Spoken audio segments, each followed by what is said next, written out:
Today we're going to get into how the Simpsons movie is very, very, very prophetic, at least in the first 40 minutes of the movie. It's actually a good representation of how sometimes the prophetic can actually happen in the church. It's actually an accurate depiction. So if you don't know what the prophetic is God's system to speak to us about what's going to happen in the future. Now, to give you just a brief summary of what the Simpsons movie is all about. So the show has a very slower comedic tone. It's very slower. It's a lot different from the movie. The jokes are hidden like that. It's quick, it's fast. Here we are in Springfield with our loving family. We got Homer, who is the husband. We got Marge, the wife. We got Lisa, the daughter, very smart. Bart be getting into trouble. And the baby, Maggie, who is extremely smart, but doesn't speak. So here it is within the movie. We find the family just doing their normal daily activities. We always find Homer and Bart doing different things as father and son, and he does different things like choking about for different things like that. Obviously, it's a cartoon, so you can get away with stuff like that. We see that the town is big into pollution. The film starts out with a band called Green Day. The band was playing for this was the joke. The band was playing for like 3 hours or something like that. And they were like, okay, guys, now that we've been playing our set for 3 hours nonstop. And they had a stage on the lake. It's a cartoon, remember? And they had a stage set on the lake. So the band was playing and they stopped for a second. It was like, all right, guys, now that we've been playing for 3 hours nonstop, we're going to tell you guys something about the environment. Immediately, the people of Springfield started booing and throwing trash and just polluting the lake. And Green Day ended up dying. Oh, ergo, their name was Green Day. Ain't that something funny, like for recycling and stuff? I didn't even realize that till now. And started polluting the lake. And then Green Day ended up dying and drowning as a byproduct of the pollution. Then you see just a whole lot of pollution going on. Where the movie ends up going is they go to church as a family. And the grandfather, I didn't mention him earlier, but there's also a grandfather in the picture who they take care of, who is elderly, of course. They all go to church. It's the 6 of them. So the pastor is like, hey, guys, let the Lord use you. Let the Lord speak through you. Let the Lord use you. I've been in services like this and I've heard stories about services like this. Here it is. Grandpa has a very spiritual experience. God begins to speak through him. It's so weird saying that about a movie, but it's what happened. About a cartoon like The Simpsons, but it's what happened. God began to speak through him and give out a prophetic warning. I'm going to try to reenact what he said. Horrible things are going to happen. And it's going to happen to you, and you, and you, and you, and you. People of Springfield, please heed this warning. Twisted tail, 1,000 eyes, trapped forever. Ipa.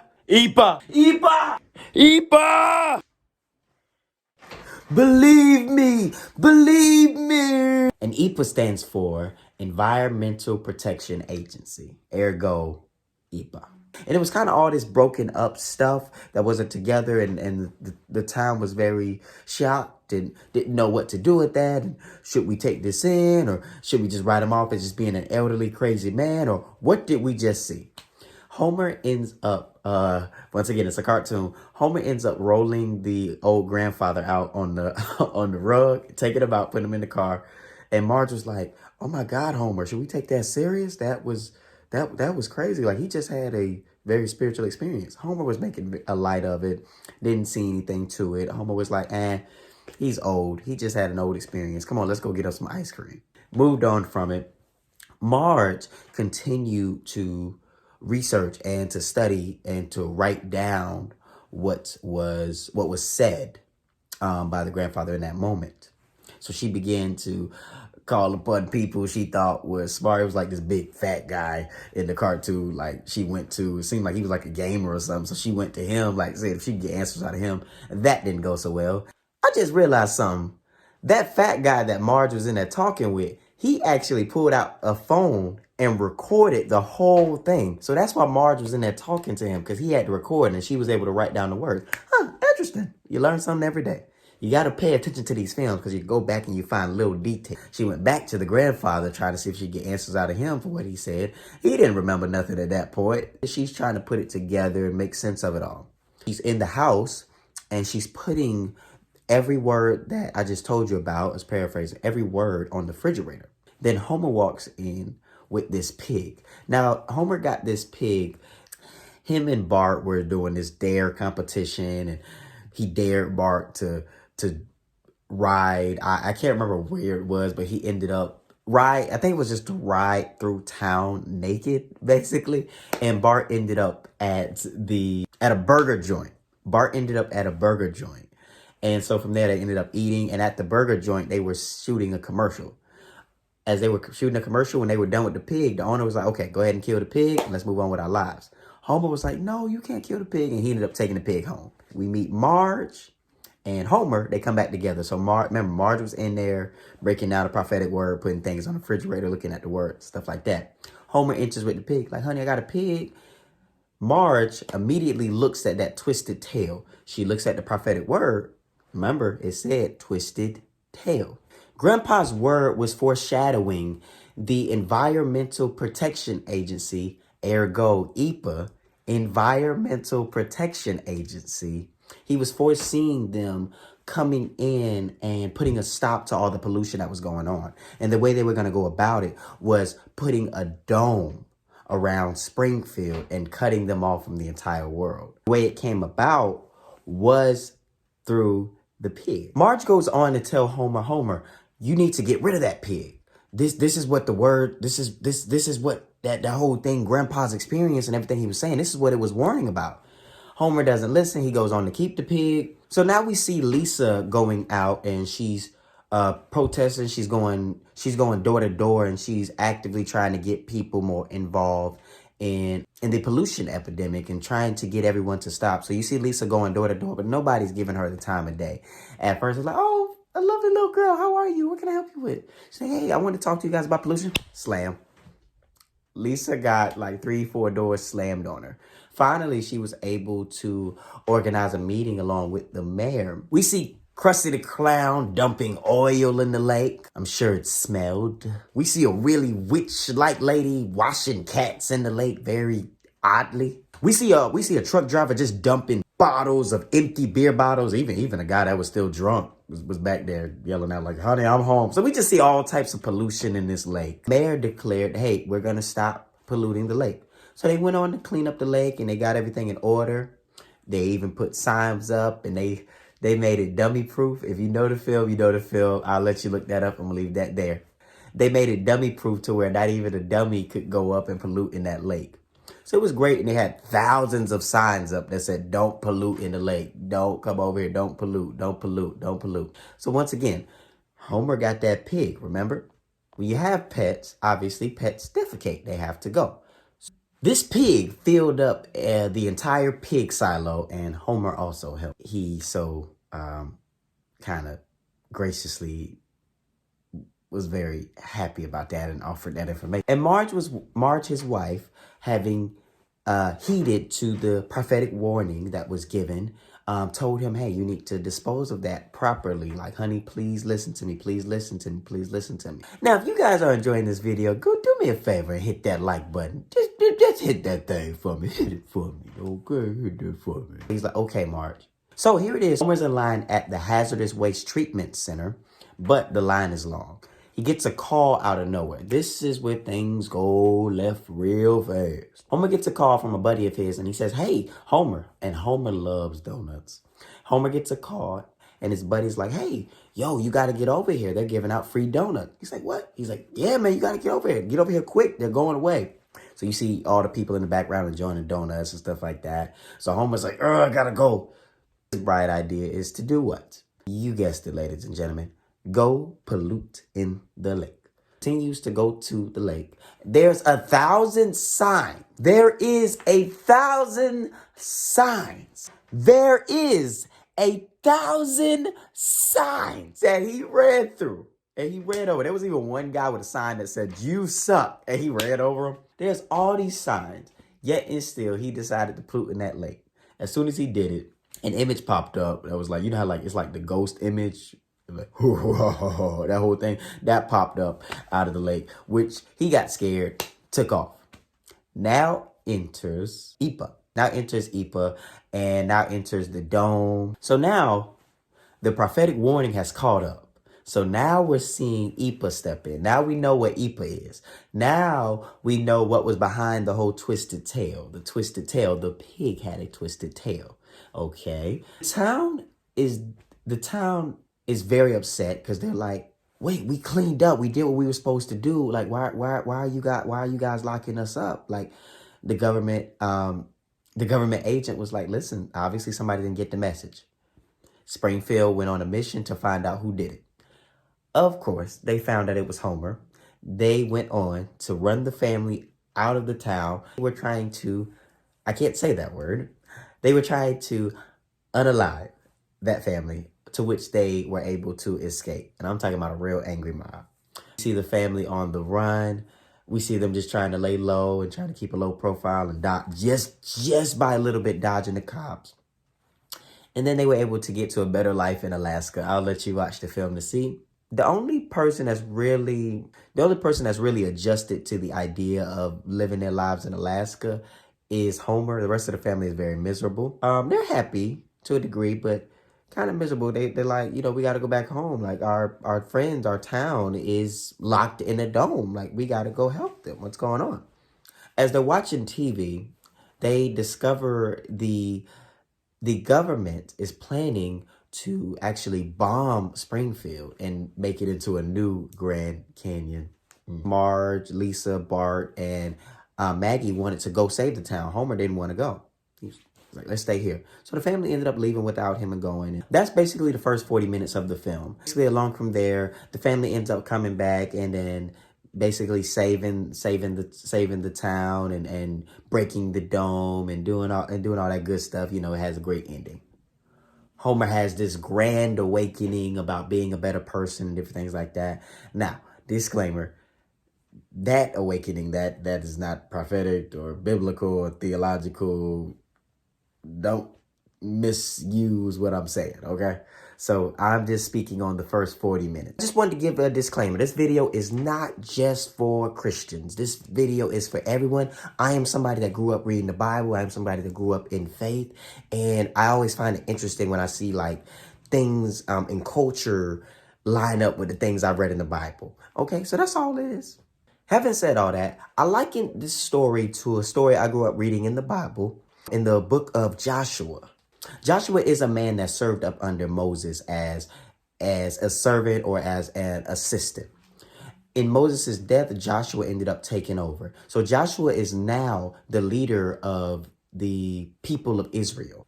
Joshua's main responsibility and now assuming the responsibility of Moses is to get the people of Israel to the promised land. Now, if you guys are enjoying this video, go do me a favor and hit that like button. Just hit that thing for me. Hit it for me. Okay, hit that for me. Now, this is Joshua's promise from God and also his mission. Now, this is Joshua 1, verse 3 to 5. God said to Joshua, I promise you what I promised to Moses. I don't know what the voice is like. And this is the NLT version, and that is the National Living Translation of the Bible. Wherever you step foot, you will be on the land I have given you. From the Negev wilderness in the south to the Lebanon mountains in the north. From the Euphrates River in the east to the Mediterranean Sea in the west. Including all the land of the Hittites. No one will be able to stand against you as long as you live. No one will be able to stand against you as long as you live. For I will be with you as I was with Moses. I will not fail you or abandon you. That was my impression of God. I don't know why it came off like African or whatever, but I just went with it. Now we see Joshua leading the army of the people of Israel. In the Bible, they're called the children of Israel. So I'm going to transition over to saying that. So those verses that I read are just defining what God is getting ready to give to the children to the children of Israel and where the boundaries are set. And also he's letting Joshua know, I'm going to be with you. And he's setting up a covenant. If you don't know what a covenant is, it's basically a contract between Joshua and him and God. He's basically letting him know, this is what I'm going to do for you. You're faithful to me. This is what I'm going to do for you. So now we see him leading the children of Israel, raising up that army to get ready to go to take Jericho. Now, what Joshua would do before he would overtake a city, he would send out spies to go survey the land and see what was going on and, just to get some intel. And he's raising up that army. He's getting set to go take Jericho. And Jericho is within the bounds. I'm going to leave in the description, I'm going to leave you guys like a map, 2 maps that I was able to find on Google of just so you can see the layout of the land and where Jericho fit. It fits in the boundaries of what God promised to him that they were going to receive. From there, we now see God giving Joshua the green light to go ahead and get ready to take that city. And he gave him certain instructions on how to do so. This is a very famous story that I've heard often throughout my life. It's something that definitely I always find myself reading within the year because it's a beautiful, beautiful story. Disclaimer, I misspoke. It is actually a town, not a city.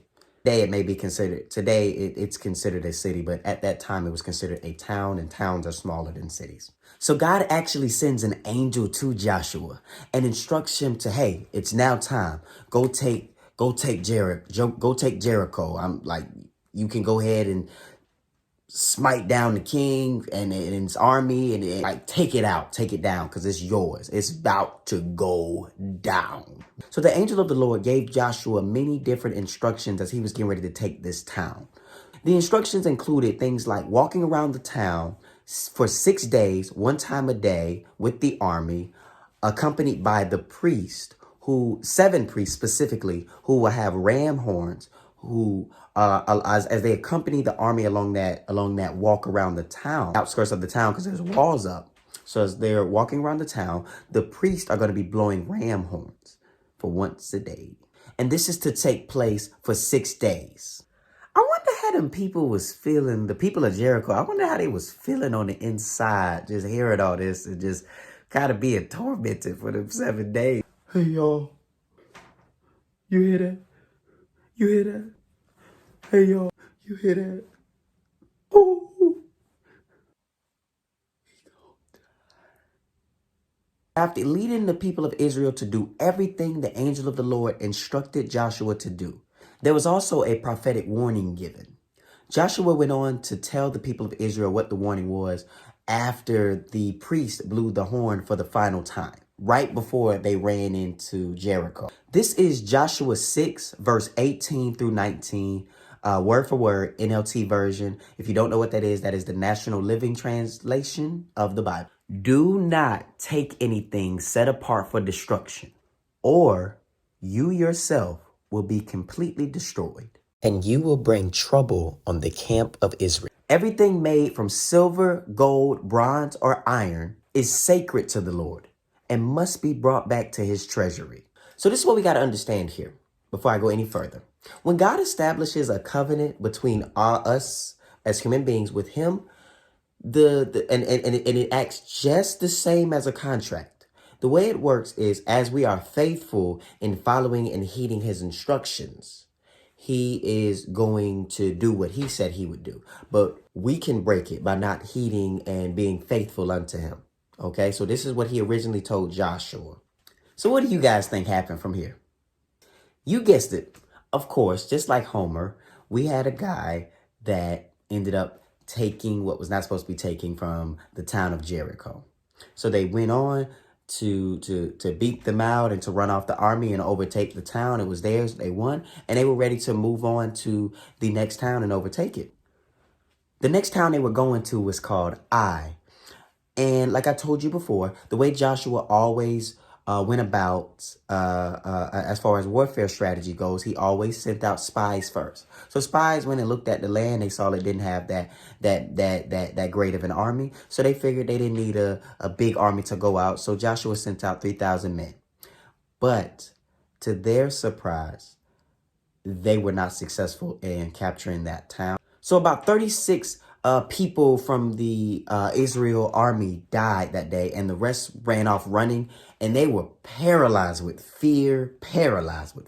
Joshua and the elders were crying, and they were like, And they all went before God and was like, Lord, what happened? What happened? God, you said you was going to be with me. What's up? Well, we just lost. Did you heed my instructions? I mean, I did. I don't know. I did. I mean, I told the people what to do. I mean, you trying to tell me something I don't know? Somebody didn't heed my instructions. Okay, what we got to do to rectify? What we got to do to rectify that? What we got to do? I need you to have a meeting with everybody tomorrow, and I'm gonna have you call out who did it.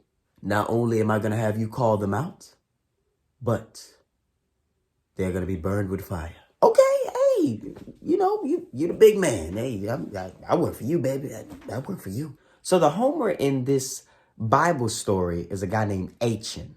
And Achan was a part of the Zimri family. Joshua goes to Achan and asks him, did you do this? And he was honest and he told him what he did and told him what he took. He took a robe, 200 silver coins, and a bar of gold weighing more than a pound. Of course, they went on to set him on fire and also stone him, which wasn't required. I think they did that out of pure just anger, disgust, and hatred.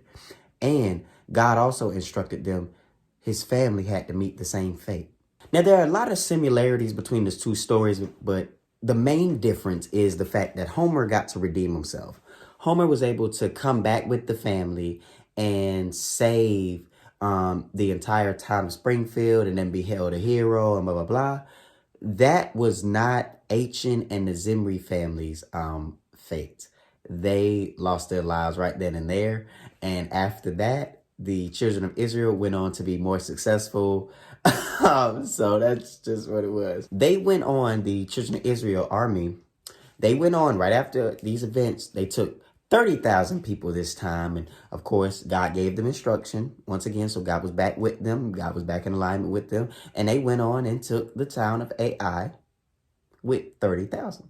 So they were right back to success right after these chain of events. The stories are similar in the fact that there's a prophetic warning given and someone doesn't adhere to it. Everybody has to suffer as a byproduct of that one person's disobedience. Another thing I found different, I noticed in both stories, was the fire part.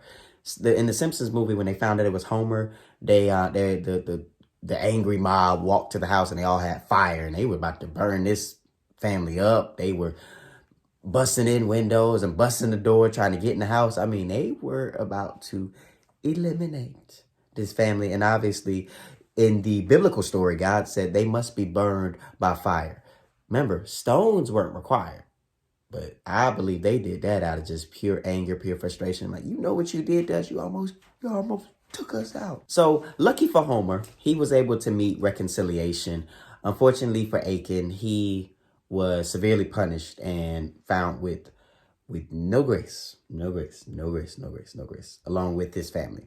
So I think the biggest lesson we take out of both of these stories, which is such a great parallel with The Simpsons giving a modern day twist to the story, is we must be careful with unchecked desires. We must be careful because that unchecked desire, when a prophetic warning has been given, especially to a town or a major group of people, understand that it's not just about you. You affect your family, you affect that entire town. So we need to adhere when God gives us instruction. Thanks for tuning in, man. That was so much fun going over all this and looking this stuff up. Listen, I need you to hit that subscribe button for your boy because I got a lot more videos to do and a lot more videos to put out. And listen, I don't want you to miss it. And I need you to be a part of this journey.